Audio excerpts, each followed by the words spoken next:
এই দুইজনে তাদেরকে বারাটিয়া সন্ত্রাস দিয়ে খুন করা হয় বলে হাওলাদারেরা।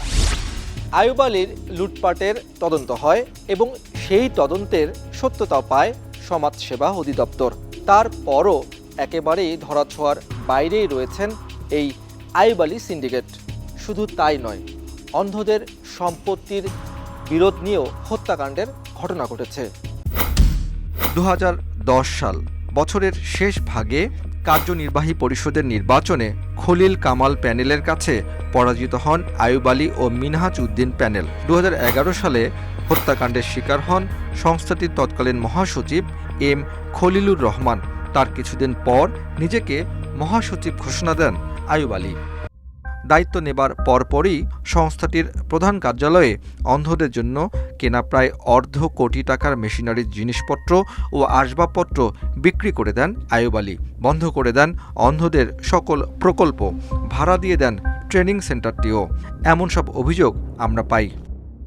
আমাদের একটা প্রজেক্ট রুম আছে, ওই রুমের মধ্যে অনেক মেশিন ছিল, প্রায় 50-52টা মেশিন ছিল। এটি সবই ওনরা এই আইয়ুবের আমলে আইয়ুব নিজে বিক্রি করছে। 6টা প্রকল্প ছিল, এই মালামাল সব সে বিক্রি করছে। এই ভাড়ার টাকাও ছাড় দেন না আইয়ুব আলী। সংবাদকর্মী বা প্রশাসন থেকে কেউ তদন্তে গেলে এর ভাড়া বলেন 40,000 টাকা। অথচ মূল কমিটির ভাইস চেয়ারম্যান জানালেন ভিন্ন কথা। একটা বেকারি তো আছে, ওখানেও তো আপনার মাসে টাকা আসে।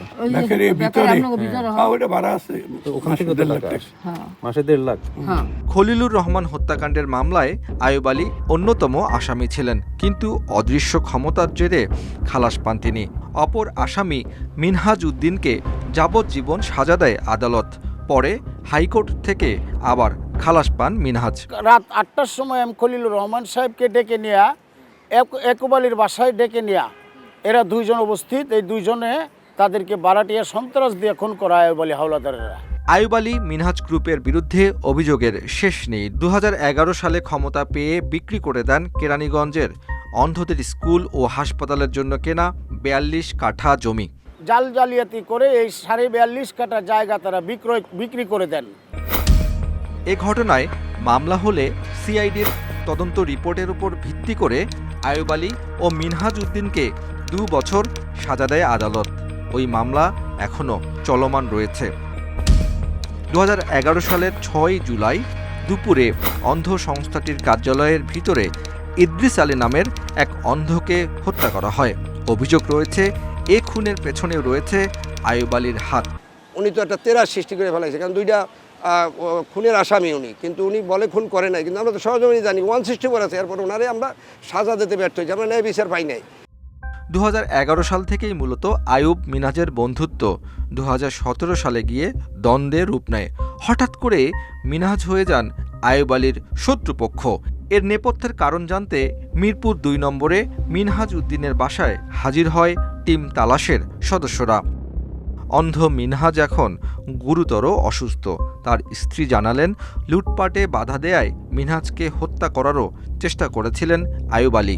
3 কোটি টাকা নিয়ে আমার ওই সামনে রুমে এসে এই যে দিলাম না যে টিপসইটা, এর জন্য মাইরে ফেলাই দিয়ে এই যে এখানে এই যে হাড় ভাঙা, এইভাবে অনেক চেষ্টা করছে, খালি আর একটা সই নিতে পারে না। অবৈধভাবে সংস্থার ব্যাংক অ্যাকাউন্ট থেকে $1.25 কোটি টাকা সরিয়েছেন আইয়ুব আলী, এমন তথ্য প্রমাণও দেখান তিনি।